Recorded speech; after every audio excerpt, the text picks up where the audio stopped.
At ayan na nga, reveal na natin sino ba nagpadala nitong dalawang box na ito. Kanong unang video ay hindi ko muna sinabi kung sino nagpadala para surprise. At eto na nga, ito ay padala ni Ate Josephine Bauyon.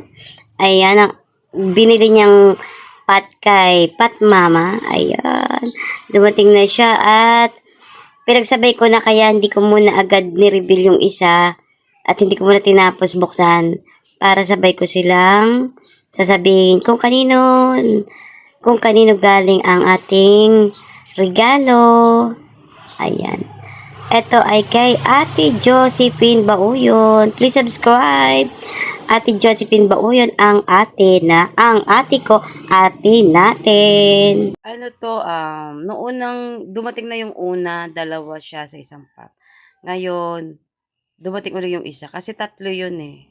Ayan. Ito naman ay galing kay Sis Daisy. At hello! Welcome to my channel and welcome to my garden. Ayan, ito na talaga. Ito na talaga. O-open ko na to. Kasi nga, hindi ko siya agad-agad ma-open kasi naisip ko wala akong paglalagyan sa kanila. At ito muna, i-reveal ko muna yung gift ni Ate Josephine Bauyon na 3 pat galing kay Pat Mama. Ayan, di ba? Ang gaganda. Thank you, Ate Josephine Bauyon. Please subscribe. Ate Josephine Bauyon, ang ingay ng motor.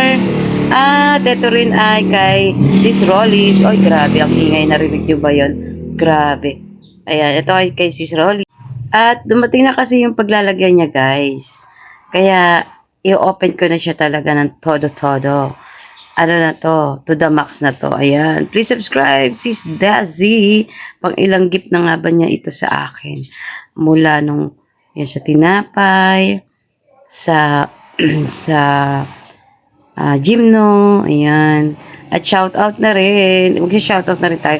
At ito yung yung paglalagyan niya, ayan, tingnan mo, hindi ko rin agad siya nabuksan kasi gusto ko talaga may mas maayos siyang paglagyan bago ko siya i-open ng gusto. Syempre, dahil nga sa ating pagmamahal sa kanila ay kailangan maganda ang paglalagyan.